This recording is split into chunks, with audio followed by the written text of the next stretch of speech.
आज हमारे विशेष प्रोग्राम में आपसे रूबरू होने के लिए हमारे साथ हैं।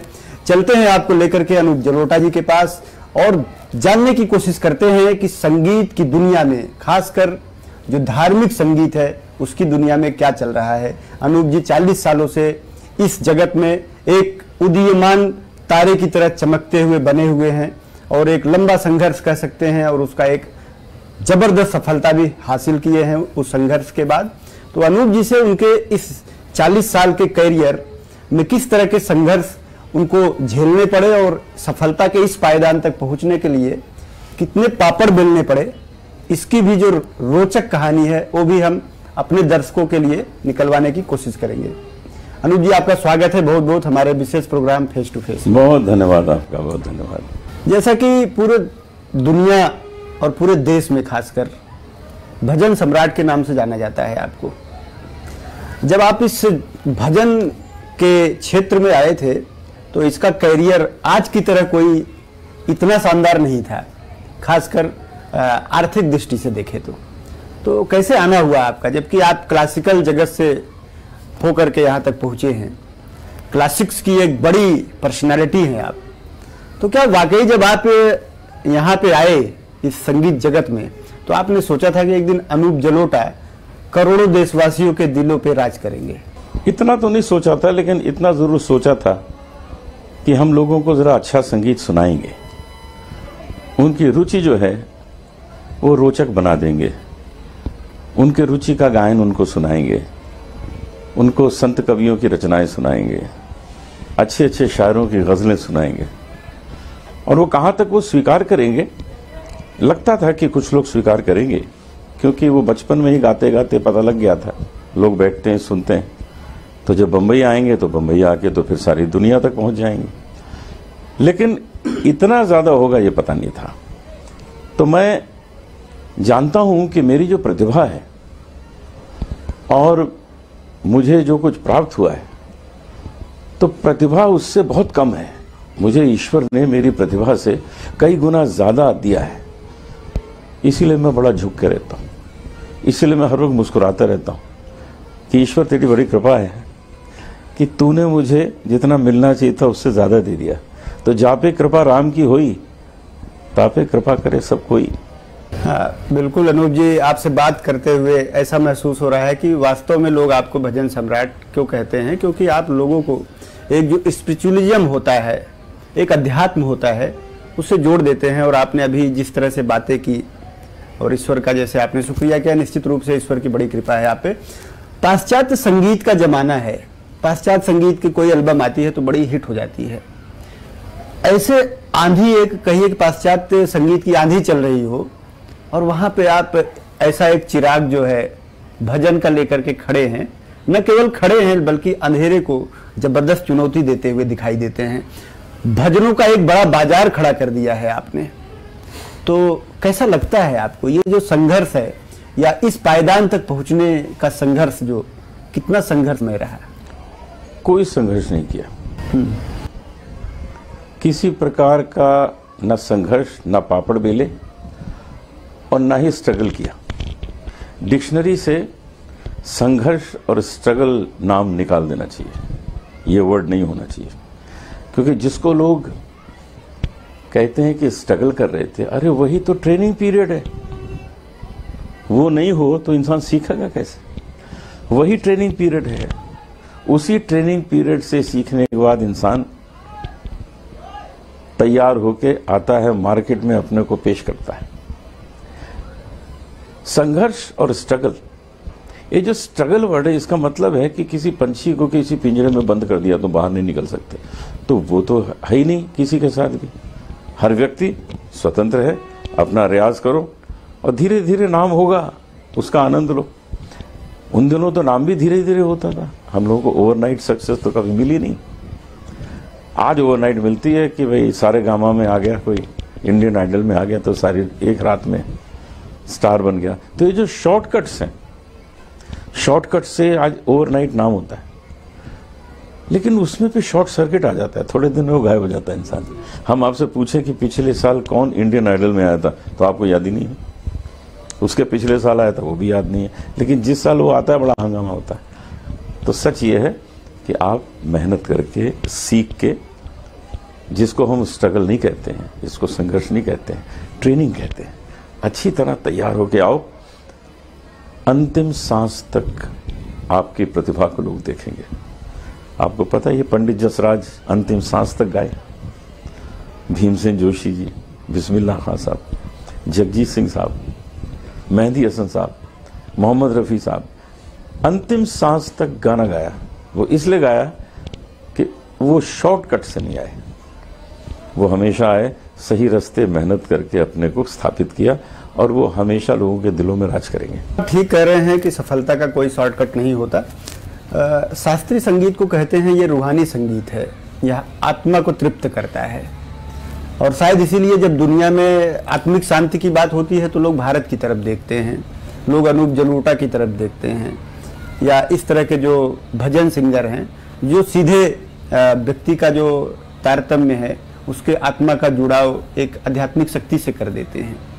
तो इसमें आप बताइए हमारे दर्शकों के लिए कि गुरुओं की कितनी महत्ता है, कितना इम्पोर्टेंस होता है किसी गुरु का, क्योंकि शास्त्रीय संगीत बिना किसी गुरु के, बिना किसी घराने से जुड़े कोई व्यक्ति आप जैसे स्तर पे पहुंच जाए, ऐसे उदाहरण बहुत कम हैं। तो मैं ये जानना चाहता हूं कि इसमें गुरु जो घराने कहे जाते हैं संगीत के घराने, गुरु तो ऐसा चाहिए जी, शिष्य से कुछ ना ले। गुरु में ये भावना होनी चाहिए कि उसको सिर्फ देना ही देना है। तो गुरु तो ऐसा चाहिए शिष्य से कुछ ना ले, शिष्य भी ऐसा चाहिए गुरु को शीश भी दे। जब ये रिश्ता बन जाता है तो शिष्य जो है वो एक दिन गुरु से आगे निकल जाता है। तो हमेशा पात्र भी अच्छा चाहिए और देने वाला भी अच्छा चाहिए। जब वो दोनों चीजें मिल जाती हैं तब फिर गुरु शिष्य परंपरा निखरती है, उसमें खुशबू आती है। तो हमने अपने गुरु, अपने पिताजी से इसी तरह सीखा कि हम बिल्कुल खोखले हैं, हमारे में कुछ नहीं है, जो आप सिखाएंगे वही हमारे अंदर आएगा। ये तो गगरी खाली है, इसको भरिए। और फिर उन्होंने सिखाया, और आज ईश्वर की कृपा से जो कुछ भी प्राप्त हुआ है सब उनकी ही कृपा से प्राप्त हुआ। अनुज जी, फ्यूजन का जमाना है, बहुत पुराने भजनों को आप फिल्मों में जब गाते हैं तो उसमें बहुत सारा फ्यूजन दिखता है, और बहुत सारे जो गाने बिल्कुल हाशिए पे चले गए थे, लोग भूलने लगे थे, उनका जब फ्यूजन तैयार होकर मार्केट में आया तो उस बहुत लोकप्रिय हुआ, वो हाथों हाथ लिया गया। तो लेकिन उसकी आलोचना भी वैसी हुई, आप जैसे जो बड़े व्यक्तित्व हैं वो इसकी आलोचना भी करते देखे गए। तो क्या लगता है कि इस तरह का संगीत का जो फ्यूजन होता है, गीत संगीत दोनों का, वह कितना एक तरह से कहे कि अच्छा होता है, और नई पीढ़ी के लिए क्या ये फ्यूजन जो है उस तरह की रूहानियत महसूस करवाने की क्षमता रखता है क्या? फ्यूजन में बड़ी सुंदरता है। पंडित रविशंकर और यहूदी मेनुहिन ने फ्यूजन किया था, जॉर्ज हैरिसन के साथ किया था, बीटल्स के साथ, मजा आ जाता था। एक तरफ वेस्टर्न वायलिन बज रहा है और एक तरफ सितार बज रहा है क्लासिकल। ये सब फ्यूजन माने रखते हैं क्योंकि उसमें रागों की प्योरिटी रखी गई। लेकिन अगर कोई इस तरह करेगा कि गाने को बिगाड़ देगा, वो अच्छी बात नहीं। मतलब मौलिकता से छेड़छाड़ नहीं होना चाहिए। उसकी जो प्योरिटी है, उसकी सुंदरता है, उसको रखते हुए काम करिए। फ्यूजन बहुत सुंदर चीज है। चलिए थोड़ा सा इस संगीत, खास कर ये जो शास्त्रीय संगीत है जिससे आप ताल्लुक रखते हैं, इसमें कैरियर की बात करें तो जो हमारे दर्शक नई पीढ़ी के हैं जो इस क्षेत्र में आकर के कुछ करना चाहते हैं, आपके पद चिन्हों पे चलना चाहते हैं, तो उनके लिए किस तरह से, क्या कैरियर के लिहाज से सही क्षेत्र है? बहुत अच्छा क्षेत्र है। आइए, इसमें जमिए और अपने को स्थापित करिए। देर तक अगर आप डिसिप्लिन हैं, सुबह उठ के योगा करना, मेडिटेशन करना, ध्यान करना, प्राणायाम करना, अपना रियाज करना और फिर गाना, क्योंकि यदि आप दुर्बल हैं शरीर से तो अच्छा गाना नहीं गा सकते, सितार भी नहीं बजा सकते, अच्छा शहनाई नहीं बजा सकते। तो आपको हष्ट पुष्ट होना पड़ेगा, सेहत में अच्छा होना पड़ेगा। मैं 67 हूं और मैं महसूस करता हूं कि मैं 35 का हूं, क्योंकि मैं उस तरह काम करता हूं। आप देखिए, सुबह से लगाऊं, अभी आपसे बात खत्म करते फिर मुझे जाना, वो लोग इंतजार कर रहे हैं, उनको एक्सक्यूज मी कह के आया हूं कि मैं नाश्ता करने जा रहा हूं। अच्छा सर, थोड़ा बाजार की बात कर ली जाए। शास्त्रीय संगीत का बाजार कितना, अगर बात करें तो कहाँ खड़ा पाते हैं? बहुत बड़ा बाजार, बहुत बड़ा। शास्त्रीय संगीत की जो कॉन्फ्रेंसेस होती हैं उसमें आज जो टॉप के शास्त्रीय संगीतज्ञ हैं वो लोग जो चाहते हैं वो उनको दिया जाता है। इसी तरह लाइट म्यूजिक में उनको भी बहुत मिलता है। आप टॉप पे पहुंच जाइए, मेहनत करके टॉप पे पहुंच जाइए, आप कमांड कर सकते हैं अपना प्राइस। लेकिन जब वहां पहुंचे ही नहीं तो प्राइस कैसा, बाजार कैसा? बाजार तो स्वयं बनाना पड़ेगा अपना। अनूप जी, आप आज की बात करें, आज के समय में नई पीढ़ी में क्या ऐसे नरेंद्र चंचल, ऐसे अनूप जलोटा, कुछ नाम आपको देखने को मिलते हैं? कोई ऐसा नाम आपको याद आता है कि आप कह सके आत्मविश्वास के साथ कि हाँ, इसमें अनूप जलोटा बनने की संभावना है, इसमें नरेंद्र चंचल बनने की संभावना है? बहुत से हैं जो बहुत अच्छा गाते हैं, मुझसे भी अच्छा गाते हैं। डिसिप्लिन होना उनको और पड़ेगा, और डिसिप्लिन होना पड़ेगा। जो चीज़ें मैंने बताई वो उससे वो लोग थोड़े से दूर हैं। मैं समझता हूँ कि हर प्रदेश में 4-4, 5-5 ऐसे गायक गायिकाएं हैं जो हमसे ज़्यादा अच्छा गाते हैं, हमसे ज़्यादा स्थापित हो सकते हैं अगर वो डिसिप्लिन को भी अपने संगीत के साथ जीवित रखें और साथ साथ चलें। बहुत अच्छे गायक हैं प्रभंजय चतुर्वेदी, रायपुर में, भिलाई में, कमाल का गाते हैं। बहुत अच्छे सिंगर हैं शरद गुप्ता, ये हैदराबाद में बहुत अच्छा गाते हैं। फिजी आइलैंड में एक हमारा शिष्य है सुमित टप्पू, कमाल का गायक है। तो मैं बहुत से नाम ले सकता हूँ, नयन पंचोली अहमदाबाद में। इस तरह अलग अलग शहरों में एक से एक गायक है और वो अपने को स्थापित कर रहे हैं धीरे धीरे। ये चीजें और जोड़नी है, फिर मजा आ जाएगा। शिष्यों की बात कर रहे हैं, आपकी एक शिष्या बहुत चर्चित हुई, जसलीन मथारू। हाँ, जब आप बिग बॉस में गए और जो सारी चीजें हुई और बाद में पता चला कि ये स्क्रिप्टेड था, तो लोगों ने ये भी कहा कि यह तो दर्शकों के साथ एक तरह का धोखा है और कम से कम अनूप जलोटा जैसे व्यक्ति से इस तरह की उम्मीद नहीं की जाती थी। तो इसमें इसके बारे में कुछ बताएं कि वास्तव में तो क्या स्क्रिप्टेड था? ना, मैंने तो स्टेज पे ही कहा था सलमान को कि मैं अपनी शिष्या को साथ लाया हूँ। जसलीन ने आके कह दिया कि इनसे मेरा अफेयर है। तो मैंने कहा क्या बोल रही है? अच्छा ऐसा बोल रही है, चलो अंदर चलते हैं, ऐसे 2-4 हफ्ते गुजार लेते हैं जी। लेकिन किसी ने मुझे बिग बॉस में उसका हाथ पकड़े नहीं देखा, उसको गले लगाए नहीं देखा। दूर दूर हम तो शिष्या की तरह ही उसको रखा और बाहर आके हमने कह दिया कि हम तो इसका कन्यादान करेंगे। वो तुमने बोल दिया था नहीं, लेकिन इस वाकये का जो है, आपकी जो इमेज है भजन सम्राट के तौर पे, एक आध्यात्मिक व्यक्ति के तौर पे आपको देखा जाता है और आपके बहुत सारे, मैं समझता हूँ कि पसंद करने वाले जो दर्शक हैं ऐसे नहीं, बहुत सारे भक्त भी हैं। जैसा मैं भी आपको बता रहा था कि हमारे एक बुजुर्ग ऐसे 4 बजे सुबह उठ के आपको सुनते थे, तो ये खबर आई कि ऐसे लोगों को बड़ा झटका लगा है कि हमारे जो आदर्श हैं इस तरह के विवाद में कैसे आ गए। लेकिन वो तो मनोरंजन मात्र होता है। ये जो बिग बॉस है ये कोई जीवन का एक अंग थोड़ी है, तो मनोरंजन है। कपिल का शो जो है मनोरंजन है, कपिल शर्मा, उसमें भी हम आके बड़ी मस्ती करते हैं। तो अच्छा, एक बात और भी है कि मैं साधु महात्मा हूं ही नहीं जी। अगर ये सच भी है तो भी गड़बड़ नहीं है अगर ये सच है, क्योंकि हम तो गायक हैं, भजन गाते हैं भजन लगता है, गजल गाते हैं गजल लगती है, और लोग समझ लेते हैं कि ये तो साधु संत है। अरे भाई मैं तो अब इस वक्त ये सब इसलिए पहना हुआ है कि शूटिंग चल रही है, तो ऐसे कपड़े थोड़ी पहनता हूँ। अब मैं तो जीन्स और शर्ट में आपके साथ बैठने वाला था लेकिन शूटिंग के बीच में मैं साधारण व्यक्ति हूँ आप जैसा। हमारा संगीत लोग पसंद करते हैं, बहुत खुशी की बात है। और उसको सुनने के बाद इमेज मत बनाइए। अगर किसी को मेरी गजल पसंद आती है तो क्या मैं शराबी हूँ? ऐसा थोड़ी है। अरे गजल पसंद आती है, हम पोएट्री को ठीक से गाते हैं तो उनको गजल पसंद आती है। हमने आपके भजनों के साथ आपकी गजलें भी सुनी हैं, बेहद शानदार गाते हैं आप और मुझे भी बहुत पसंद है। गजलों की बात करें तो आजकल उर्दू जो भाषा है, उर्दू जो लैंग्वेज है, वो काफ़ी एक तरह से देखे वो बहुत कम हो गई है, उसका यूज लोग कम करते हैं। और जब आप जैसे लोग मंच पे परफॉर्म करते हैं तो क्या लगता है, कभी ऐसा महसूस होता है कि ऐसी गजलें अब कम लिखी जा रही हैं जो पहले लिखी जाती थी और आप लोग जब उसे गाते थे तो बहुत ही पॉपुलर हो जाती थी और जो लोकप्रियता है उसके तमाम प्रतिमान बनते थे? तो आपको क्या लगता है कि वाकई में ऐसा कुछ चल रहा है? अभी भी गजलें लिखी जा रही हैं, पहले जैसी नहीं। जो गालिब, जफर, मीर, उन लोगों ने जो लिख दी, लेकिन इतना जरूर है कि आज उर्दू जो है वो किसी स्कूल कॉलेज में नहीं है। तो जो यंग जनरेशन है उसको ठीक से हिंदी नहीं आती, तो उर्दू कहां से आएगी? तो गजल का भविष्य अच्छा नहीं है। बहुत सरल गाना पड़ेगा, गीत नुमा गजल गानी पड़ेगी तो लोगों को समझ में आएगी। ये कठिनाई तो है।